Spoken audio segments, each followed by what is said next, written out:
सरकार के पास तंत्र है, उनके पास मीडिया का कंट्रोल है, वो अपनी बात फैला के जनता को गुमराह भी कर लेते हैं। वो कहते हैं हमारी अर्थव्यवस्था सबसे तेज बढ़ती अर्थव्यवस्था है, जबकि असलियत ये है कि हमारी अर्थव्यवस्था सिर्फ 2% या 1.5% पे बढ़ रही है। वो कहते हैं 7% पे बढ़ रही है। वो कह रहे हैं गरीबी को हमने इतना कम कर दिया है कि सिर्फ 2.5% लोग गरीब हैं। यानी उनके अनुसार तो सारी समस्याओं का हल हो चुका है और कोई समस्या नहीं। लेकिन जब आप जमीन पे उतरते हैं तो समस्या ही समस्या सब तरह की नजर आती है, वो चाहे शिक्षा हो, स्वास्थ्य हो, पीने का पानी हो वगैरह। तो हम लोगों ने सुना कि स्वास्थ्य की समस्या क्या है, शिक्षा की समस्या क्या है।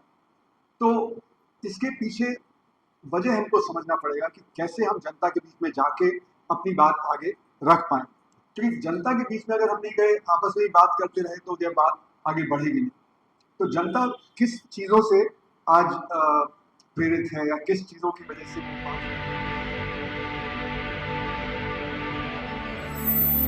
आज जो चर्चा चल रही है वो लोहिया जी के जन्मदिन और जो शहादत जिन उन्होंने दी उनके उसमें उपलक्ष्य में हो रही है। तो हमें आगे क्या करना है उसके बारे में हम सोच रहे हैं। तो पिछले सेशंस में हमने देखा स्वास्थ्य के बारे में, शिक्षा के बारे में, और अगर हम चाहें तो सभी क्षेत्रों के बारे में चर्चा कर सकते हैं क्या क्या परेशानियां हैं। तो इनके पीछे एक कॉमन कारण है।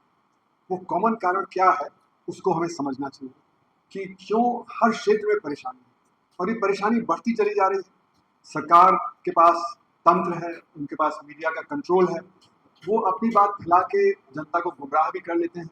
वो कहते हैं हमारी अर्थव्यवस्था सबसे तेज बढ़ती अर्थव्यवस्था है, जबकि असलियत ये है कि हमारी अर्थव्यवस्था सिर्फ 2% या 1.5% पे बढ़ रही है। वो कहते हैं 7% पे बढ़ रही है। वो कह रहे हैं गरीबी को हमने इतना कम कर दिया है कि सिर्फ 2.5% लोग गरीब हैं। यानी उनके अनुसार तो सारी समस्याओं का हल हो चुका है और कोई समस्या नहीं। लेकिन जब आप जमीन पे उतरते हैं तो समस्या ही समस्या सब तरह की नजर आती है, वो चाहे शिक्षा हो, स्वास्थ्य हो, पीने का पानी हो वगैरह। तो हम लोगों ने सुना कि स्वास्थ्य की समस्या क्या है, शिक्षा की समस्या क्या है। तो इसके पीछे वजह हमको समझना पड़ेगा कि कैसे हम जनता के बीच में जाके अपनी बात आगे रख पाए, क्योंकि जनता के बीच में अगर हम नहीं गए, आपस में ही बात करते रहे तो यह बात आगे बढ़ेगी नहीं। तो जनता किस चीज़ों से आज प्रेरित है या किस चीज़ों की वजह से वो बात समझ नहीं पा रही, किस तरह से हम आगे अपनी बात को ले जाएं, उसके बारे में हमें सोचना बहुत ज़रूरी है। तो पहली बात तो पिछले सत्रों में भी कहा गया कि एक हमें होलिस्टिक सोल्यूशन चाहिए। होलिस्टिक मतलब सब चीज़ों को मिला के एक समाधान निकलेगा। सिर्फ शिक्षा में अलग से नहीं निकलेगा, स्वास्थ्य में अलग से नहीं निकलेगा, बेरोजगारी का अलग से नहीं निकलेगा। तो एक समग्र हमें चाहिए। इसीलिए हम लोगों ने 93, 94 और 94, 95 में एक ऑल्टरनेट बजट बनाया था। ऑल्टरनेट बजट में ये था कि किस प्रकार से हमारे साधन हैं उनका किस प्रकार से इस्तेमाल करके हम सब चीज़ों के समाधान निकाल सकते हैं। वो चाहे कृषि का हो, वो चाहे रोजगार का हो, वो चाहे इंडस्ट्री का हो, चाहे रूरल एरियाज का हो, अर्बन एरियाज का हो, सबका एक समाधान सब एक साथ हम कैसे निकालें। बुनियादी तौर पे जो सारी समस्याएं आ रही हैं वो कैपिटलिज्म के जरिए से आ रही है, पूंजीवाद की वजह से। पूंजीवाद जिस प्रकार से बढ़ता चला जा रहा है, दुनिया में भी बढ़ा, देश में भी, वो पूंजीवाद ने अपने आप को इस प्रकार से ढाला है कि 250 साल से जो भी उसके सामने क्राइसिस आता है वो कहीं न कहीं उसके तोड़ ले लेता है। जैसे कि वेलफेयर स्टेट निकला, वेलफेयर स्टेट के चलते हुए आपने जो डिमांड की कमी थी, डिमांड की कमी भी पूर्ति की और लोगों को उसमें किया। लेकिन अब जो समस्या आ रही है वो पूंजीवाद के बियॉन्ड जा रही है और पूंजीवाद उस समस्या का हल नहीं निकाल पा रहा। तो अभी एक मौका है, जबकि पूंजीवाद का जो क्राइसिस है वो बढ़ रहा है, तो जो ऑल्टरनेटिव है, ऑल्टरनेटिव का जब वर्चस्व बढ़ेगा, उनकी जो डिमांड बढ़ेगी और अगर हम सही ढंग से उसको पेश करेंगे तो हम हमारी बात सुनने को लोग तैयार होंगे। तो क्राइसिस जैसे कि पिछले सत्रों में भी बोला गया, पर्यावरण का भी है, टेक्नोलॉजी का भी है, तरह तरह का क्राइसिस है। और सबसे बड़ी समस्या डिमांड कम है। डिमांड जो है वो कम क्यों हो रही है, क्योंकि टेक्नोलॉजी जो है वो बड़े लेवल पे लेबर को डिस्प्लेस कर रही है। तो इसीलिए जब आपने देखा 1980s में जब वर्ल्ड बैंक ने नई आर्थिक नीतियों की तरफ सब देशों को धकेला, तो वर्ल्ड बैंक ने ये रियलाइज किया कि गरीबी बढ़ जाएगी। तो इसलिए उसने प्रपोज किया कि एक सेफ्टी नेट होना चाहिए। लेकिन 2 या 4 या 10% लोगों के लिए तो आप सेफ्टी नेट बना सकते हैं, पर 80-90% लोगों के लिए सेफ्टी नेट नहीं बना सकते। पर वर्ल्ड बैंक ने एडमिट किया 80s में कि सेफ्टी नेट की जरूरत है, नहीं तो जो उनकी नीतियां हैं उससे गरीबी और तेज हो जाएगी और उससे फिर सोशल एक्सप्लोजर हो सकता है। और इसीलिए हमारे देश में भी 2005 के बाद हम लोगों ने सेफ्टी नेट डेवलप किए, वो चाहे राइट टू एजुकेशन हो, राइट टू एम्प्लॉयमेंट हो, ये सारी चीजें आई। लेकिन वो समाधान नहीं है, उससे रोजगार पैदा नहीं होने वाला। उससे सिर्फ ये है कि आप थोड़ा बहुत सपोर्ट कर सकते हैं जिससे कि सोशल एक्सप्लोजन ना हो। तो सोशल एक्सप्लोजन ना हो उसके लिए सेफ्टी नेट की बात रखी गई। लेकिन वर्ल्ड बैंक को लगा 2015 तक आते आते कि ये भी अपने आप में समाधान नहीं है, इसलिए उसने यूनिवर्सल बेसिक इनकम की बात करनी शुरू कर दी। यूनिवर्सल बेसिक इनकम का मतलब है कि आप लोगों के हाथ में पैसा दीजिए जिससे कि मार्केट में डिमांड बनी रहे। तो मार्केट में डिमांड बनाने के लिए वो किया, लेकिन जैसे कलेस्की ने हमको समझाया कि कैपिटलिज्म में आप किसी को पैसा नहीं देते जब तक वो काम ना करे। और इसीलिए आप देखिए WTO हुआ या बाकी हुआ, उसमें सब्सिडी को गलत माना गया। वो कहते हैं सब्सिडी नहीं होनी चाहिए क्योंकि सब्सिडी मार्केट को डिस्टॉर्ट कर देती है। तो अब ऐसी स्थिति आ गई है जब ये कहा जा रहा है कि लोग यहाँ पे पैसा दीजिए, और पैसा नहीं देंगे तो डिमांड जब कम हो जाएगी, डिमांड कम हो जाएगी तो परेशानी और बढ़ जाएगी जब कैपिटलिज्म की। तो कैपिटलिज्म का क्राइसिस बढ़ता जा रहा है और जो समाधान निकालना चाहिए वो समाधान उनके पास नहीं है। क्योंकि जैसे आर्टिफिशियल इंटेलिजेंस है, आर्टिफिशियल इंटेलिजेंस इतनी तेजी से आगे बढ़ रही है कि उससे बेरोजगारी बेतहाशा पैदा होगी। IMF के जो चीफ हैं उन्होंने तो कहा कि 40% तक ये पहुंच सकती है बेरोजगारी, इतना ज्यादा जो लेबर का डिस्प्लेसमेंट होगा। लोग कहते हैं कि नहीं, टेक्नोलॉजी तो हरदम बदलती रहती है, टेक्नोलॉजी जब बदलती है तो उससे जो मतलब बदलाव आता है समाज में। लेकिन ये पहली बार है जब माइंड वर्क को डिस्प्लेस करेगा। अभी तक जो टेक्नोलॉजी आती थी वो फिजिकल लेबर को डिस्प्लेस करती थी। आप खेती करते हैं तो आप जब पहले जब हल बैल से करते थे, अब आप ट्रैक्टर से करते हैं। तो जो जमीन आप 3 दिन में जोतते थे, अब 3 घंटे में जोत लेते हैं। पहले आप कटाई करते थे फसल की, हाथ से करते थे, अब वो जब आप जो हार्वेस्टर कंबाइन के जरिए कर लेते हैं। तो तरह तरह का जो फिजिकल लेबर है, फैक्ट्रीज हैं, उनमें रोबोट्स आ गए हैं। मारुति में आज से 10 साल पहले एक कार पे 10 रोबोट और 10 आदमी काम करते थे, आज 20 रोबोट और 5 आदमी काम करते हैं। बैंकिंग देख लीजिए, पहले सब कामों के लिए हमको बैंक के अंदर जाना पड़ता था, अब मोबाइल फोन पे सारे काम हो जाते हैं। तो बैंकों का काम 1000 गुना बढ़ गया, लेकिन उसका लेबर फोर्स आधा हो गया। तो कुल मिला के मेरा कहना है कि ये जो अभी की समस्या है वो माइंड वर्क को डिस्प्लेस कर रहा है। यानी डॉक्टर का काम, लॉयर का काम, चार्टर्ड अकाउंटेंट का काम, ये काम जो मेंटल वर्क है, जो स्किल लेबर है, उसको डिस्प्लेस कर रहा है। और यहाँ तक कि इलॉन मस्क ने दिसंबर 2024 की जो सऊदी अरब कॉन्फ्रेंस में कहा कि 1 साल के अंदर आर्टिफिशियल इंटेलिजेंस वो सारे काम कर लेगा जो आज आदमी करता है। तो माइक्रोसॉफ्ट के जो चेयरमैन बिल गेट्स, उन्होंने कहा नहीं 2-3 साल लगेगा। तो बात ये नहीं कि 10 साल बाद होगा, जो अनुमान लगाया जा रहा है वो साल, 2 साल, 3 साल, 4 साल में बड़ी तेजी से बदलाव आएगा AI के जरिए से। अभी हम देख रहे हैं जब से ChatGPT 4 आया तो टीचर का काम, जिस प्रकार से स्टूडेंट्स अपना पढ़ते हैं, लिखते हैं, उसमें बदलाव आ गया। ChatGPT 4 को कहा कि एक ऐसे लिख दो 1000 वर्ड का, उसने 2 मिनट में ऐसे लिख दिया। उसको कहा इसको ग्रेड कर दो, उसने ग्रेड भी कर दिया 2 मिनट में। तो जो टीचर का काम है वो बहुत बड़े लेवल पर डिस्प्लेस हो रहा है। हमारे एक मित्र हैं जो all India institute of medical science में, वो स्किन स्पेशलिस्ट हैं।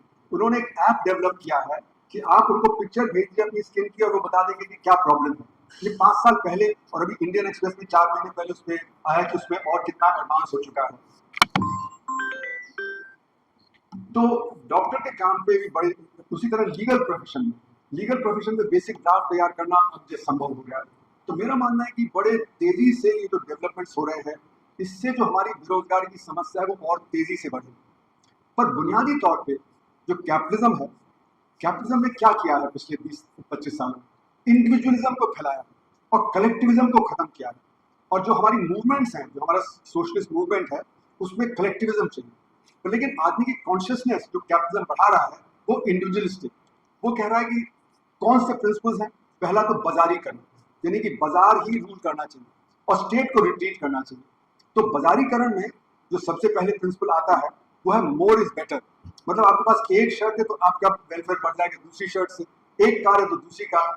वो आपको ले जाता है इंडिविजुअलिज्म की तरफ, और वो ले जाता है पर्यावरण के हर्ष की तरफ। क्योंकि जितना आप कंज्यूम ज्यादा करेंगे उतना पर्यावरण को नुकसान होगा, उतना क्लाइमेट चेंज होगा।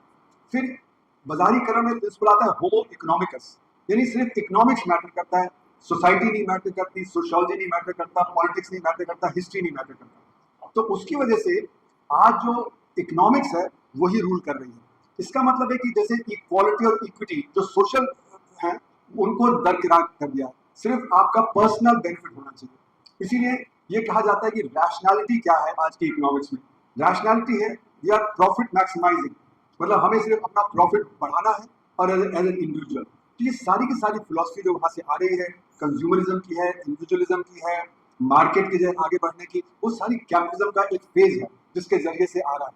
तो इसी को हमको काउंटर करना। इसको काउंटर कैसे करेंगे? जब क्राइसिस बढ़ेगा, पर्यावरण का क्राइसिस, टेक्नोलॉजी का क्राइसिस, ये सारे क्राइसिस बढ़ेंगे तो मौका मिलेगा। तो इसमें जो बेरोजगारी पे आज अभी हम चर्चा कर रहे हैं, बेरोजगारी किस प्रकार की है, इसको हमें समझना पड़ेगा कि बेरोजगारी क्या है। बेरोजगारी चार तरह की होती है। हम सिर्फ एक तरह के जो सरकारी आंकड़े हैं वो सिर्फ अनएम्प्लॉयमेंट की बात करते हैं, लेकिन अनएम्प्लॉयमेंट भी चार तरह की है। एक तो वो जो काम ढूंढ रहा है जिसको काम नहीं मिल रहा, वो बेरोजगार है। एक वो जो बाजार में 12 घंटे खड़ा हो रहा है, उसको सिर्फ 2 घंटे काम मिल रहा है, वो अंडर एम्प्लॉयड है, उसके पास पूरा रोजगार नहीं है, उसकी आमदनी कम है। फिर तीसरा वो जिसको हम डिस्गाइज्ड अनएम्प्लॉयड बोलते हैं, खेत पे 4 लोग बैठे हैं लेकिन एक का काम है, 3 लोग डिस्गाइज्ड अनएम्प्लॉयड है लेकिन उनको काउंट कर लिया जाता है। चौथा वो जिन्होंने काम ढूंढना बंद कर दिया। आईएलओ की परिभाषा के अनुसार जिसके पास जो काम कर रहा है उसको तनख्वाह नहीं मिल रही है, तो उसको वो कहते हैं कि वो जब लेबर फोर्स में नहीं है। हमारी जो परिभाषा है भारत की, उसमें हम मान लेते हैं कि घर पे भी काम हो रहा है तो आपके एम्प्लॉयमेंट है, जबकि उसको आईएलओ की डेफिनेशन में नहीं। लेकिन फिर भी अगर आप देखें तो भारत की जो परिभाषा है उसके अनुसार भी हमारे यहाँ 58% जो लोग हैं वो लेबर फोर्स में है। जबकि और बड़ी अर्थव्यवस्था जैसे ब्राजील है, अमेरिका है, चीन है, वहां पे 70% तक लोग, यानी कि 12% लोग कम हैं जो लेबर फोर्स में है। और अगर आईएलओ की परिभाषा से चले जो सीएमआई डेटा देता है, तो उसके अनुसार हमारे यहाँ सिर्फ 48-49% लोग हैं जो लेबर फोर्स में है, यानी कि 20% कम है। तो इस हिसाब से हम लोगों ने जो रिपोर्ट जारी की थी अक्टूबर 2022 में, उसमें हमने दिखाया कि 380 मिलियन यानी 38 करोड़ लोगों के पास तो कुछ काम है, लेकिन 28 करोड़ हैं जिनके पास ढंग का काम नहीं है या बिल्कुल काम नहीं है, वो मुफ्त में घर पे ही काम करते हैं। तो ये समस्या 28 करोड़ की। और कितने बच्चे हर साल मार्केट में आते हैं उसका भी हमने अनुमान लगाया कि 2022 में कितने बच्चे 10वीं पास करके, 12वीं पास करके, जब बीए पास करके लेबर फोर्स में आते हैं। तो हमने पाया कि 2.7 करोड़ लोग बच्चे वो मार्केट में तैयार हैं आने के लिए। तो 2.7 करोड़ में हमने 25% कम कर दिया महिलाओं का, जिनको की शादी की वजह से या बच्चा की किसी वजह से वो लेबर फोर्स में नहीं आ सकती, तो भी 2.4 करोड़ लोगों को काम चाहिए। 2.4 करोड़ को काम वो चाहिए, और आप देखिए कि 28 करोड़ का बैकलॉग है, यानी कि हमें 7 से 8 करोड़ जॉब्स हर साल क्रिएट करने हैं, तब जाके फुल एम्प्लॉयमेंट होगा, और नहीं तो फुल एम्प्लॉयमेंट नहीं होगा। और सरकार क्या कहती है? सरकार कहती है कि नहीं, हम अगर जब 5 मिलियन जॉब क्रिएट कर देंगे तो काफी है, यानी कि ऊंट के मुंह में जीरे के बराबर, यानी कि वो सीरियस नहीं है कि रोजगार पैदा हो। और इसीलिए आप देखेंगे जैसे कि पिछले सत्र में बताया गया कि जो यूथ है, एजुकेटेड यूथ है, उसमें अनएम्प्लॉयमेंट सबसे ज्यादा है, क्योंकि उसको डिग्री ले लेता है लेकिन उसको उसके मुताबिक काम नहीं मिल रहा है। तो 15 से 29 साल के बच्चे जो हैं बीच में, उनमें सबसे ज्यादा बेरोजगारी, और महिलाओं में बेरोजगारी है, महिलाओं को काम नहीं मिल रहा, उनका लेबर फोर्स पार्टिसिपेशन रेट बहुत कम है। मर्दों का तो ठीक है 70% के करीब है, लेकिन महिलाओं का 35-40% ही है। तो महिलाओं की समस्या है, और जो हमारा यूथ है, इसकी वजह से सोशल और पॉलिटिकल इम्पैक्ट हो रहा है हमारे समाज में। सोशल इम्पैक्ट क्या हो रहा है? बच्चे फ्रस्ट्रेटेड हो रहे हैं, वो मोबाइल पे लगे रहते हैं, उससे डिप्रेशन होता है, उनको काम नहीं मिल रहा है। घर पे लोग कहते हैं कि आपको हमने मुखर्जी नगर भेजा, हमने आपको कोटा भेजा, हमने आपको इलाहाबाद भेजा, आपने ट्रेनिंग लिया, लेकिन आपको काम नहीं मिल रहा, तो आप निकम्मे हो। तो बच्चों के बीच में हताशा, निराशा और बढ़ जाती है। इसीलिए एक बिहार की स्टडी आई थी, वो बताती है कि बहुत सारे बच्चे ड्रग्स और ड्रिंकिंग में फंस गए हैं, जिसको सब्सटेंस अब्यूज कहा जा रहा है। अब बच्चों के पास पैसा तो है नहीं क्योंकि काम नहीं है, अब पैसा नहीं है तो फिर वो घर में छीना झपटी हो रही है, यानी कि violence has entered the home. Violence जो है वो घर के अंदर आ गई, एक सोशल प्रॉब्लम क्रिएट हो गई।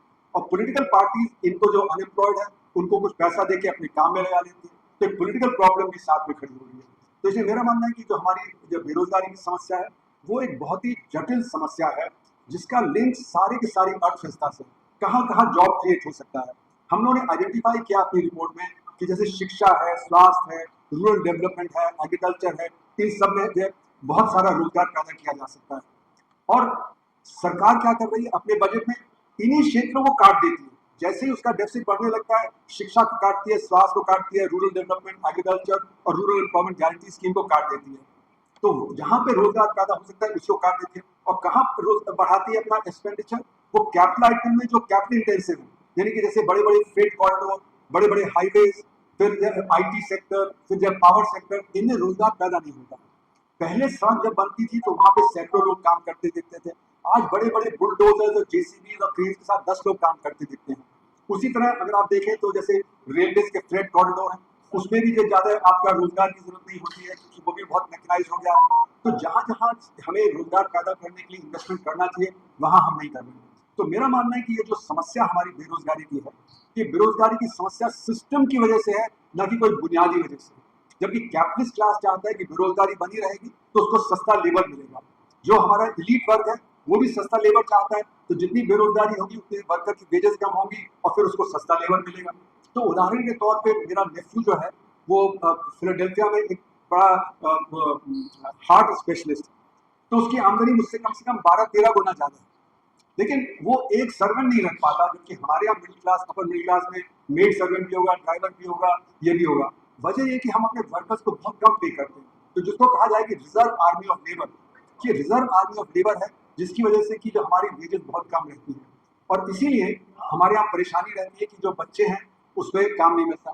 तो हमारे यहाँ जो संगठित क्षेत्र है जहाँ पे कुछ ढंग का काम मिलता है उसमें 6% लोग काम करते हैं और असंगठित क्षेत्र में 94% लोग काम करते हैं। और जो 94% लोग काम करते हैं बहुत ही कम तनख्वाह पे काम करते हैं। अभी सरकार ने जब ई श्रम पोर्टल सेटअप किया तो ई श्रम पोर्टल में पता लगा कि करीब 300 मिलियन यानी 30 करोड़ लोगों ने रजिस्टर किया है उसमें। वो 30 करोड़ में से शुरू में बताया गया कि 90% कह रहे हैं कि हम 10,000 रुपए से कम कमा रहे हैं। अब 10,000 रुपए से कम जो कमा रहा है वो तो गरीबी की रेखा के आसपास है, क्योंकि वर्ल्ड बैंक की जो आज गरीबी की रेखा है वो $3.15 पर पर्सन पर डे है। उसका मतलब है कि एक 5 लोगों के परिवार की आमदनी करीब 30,000 होनी चाहिए, यहाँ तो वो 10,000 रुपए कमा रहा है। तो इसलिए मेरा मानना है कि हमारे 90% जो लोग हैं वो गरीबी की रेखा के आसपास ही है। सरकार का जो दावा है कि सिर्फ 2.5% लोग हैं, वो एक ट्रिक से करते हैं। वो कहते हैं परचेजिंग पावर पैरिटी से हम उसको डिटरमिन करेंगे। Purchasing power parity middle class, upper class के लिए वैलिड है, वो गरीबों के लिए वैलिड नहीं है। तो इसलिए गरीबी को नापने के लिए हम परचेजिंग पावर पैरिटी का इस्तेमाल नहीं करना चाहिए। उसके लिए नॉमिनल डॉलर, क्योंकि जो वो कंजम्पशन कर रहा है वो नॉमिनल डॉलर के हिसाब से कर रहा है, वो परचेजिंग पावर पैरिटी के हिसाब से नहीं कर रहा। तो इसलिए मेरा मानना है कि जो ये बेरोजगारी की समस्या है वो लिंक है सरकार की नीतियों से, हमारे रिसोर्सेज से, कि हम रिसोर्सेज कहाँ खर्च कर रहे हैं, हमारी प्रायोरिटीज क्या है। हम ट्रिकल डाउन की पॉलिसी अडॉप्ट कर रहे हैं आज़ादी के बाद से। ट्रिकल डाउन में ऊपर ऊपर डेवलपमेंट होता है, एडवांस सेक्टर में नीचे नहीं डेवलपमेंट होता है, और नीचे ही अगर आप नहीं डेवलपमेंट करेंगे तो परेशानी में आ जाएंगे। तो इसलिए मेरा ये कहना है बार बार पिछले 5 साल में नोटबंदी के बाद से कि हमने असंगठित क्षेत्र को अदृश्य कर दिया, उसका डेटा नहीं आता और उसके लिए हम पॉलिसी भी नहीं बनाते हैं। तो हमारा जो असंगठित क्षेत्र है वो कहाँ है? कृषि में है, और वो हमारे माइक्रो सेक्टर में है। हमारा जो कृषि है उसमें 46% लोग काम करते हैं, वहां पे आमदनी बहुत कम है। और हमारा जो माइक्रो सेक्टर है जिसमें कि करीब 6.25 करोड़ यूनिट्स हैं, उसमें 11.5 करोड़ का एम्प्लॉयमेंट है। वो 11.5 करोड़ जो असंगठित क्षेत्र में काम करते हैं माइक्रो सेक्टर में, उनकी भी तनख्वाह बहुत कम है। इसीलिए 10,000 रुपए का वो तो उन लोगों ने डिक्लेयर किया कि हमारी आमदनी 10,000 रुपए से कम है। तो इसलिए मेरा मानना है कि जो हमारी समस्या है वो है रोजगार कैसे पैदा करें। ये रोजगार पैदा करने के लिए हमें एक ओवरऑल पॉलिसी निर्धारित करनी पड़ेगी, जिसमें कि सारे जो इक्विटी की बातें हैं और जो हम बातें कर रहे हैं, शिक्षा की, स्वास्थ्य की, और ये सब वो तब आएंगे, तभी होगा। तो क्या हमारे पास साधन पर्याप्त है? इसके लिए मेरा बार बार ये कहना है कि हमारी जो काले धन की अर्थव्यवस्था है वो बहुत ही तेज है। काले धन की अर्थव्यवस्था का जो अनुमान हम लोगों ने लगाया था वो है कि अभी 62% काले धन की अर्थव्यवस्था है, यानी कि करीब 400 लाख करोड़ रुपए की अर्थव्यवस्था के ऊपर 62% अतिरिक्त, यानी कि 240 लाख करोड़ रुपए की काले धन की अर्थव्यवस्था। ये 240 लाख करोड़ की अर्थव्यवस्था अगर टैक्स नेट में आ जाए तो 40% इससे टैक्स निकल आएगा, तो वो 24% जीडीपी का आपके पास अतिरिक्त आ जाएगा। अभी हमारे जो टैक्स जीडीपी रेशियो 17.5%, अगर ये 24% आ जाएगा तो हमारा 41% हो जाएगा। तो हमें शिक्षा में जहाँ पे हम 4% से ज्यादा नहीं कर सकते, हमें 10% पहुंच सकते हैं। स्वास्थ्य में जहाँ हम 1.3% से ज्यादा पब्लिक हेल्थ पे नहीं करते, हम 5% कर सकते हैं। जी हाँ, तो मेरा मानना है कि साधनों की कमी नहीं है, और अगर हम सही ढंग से प्रोग्राम अपना बनाएं तो वो हम सारी समस्याओं का हल निकाल सकते हैं। धन्यवाद।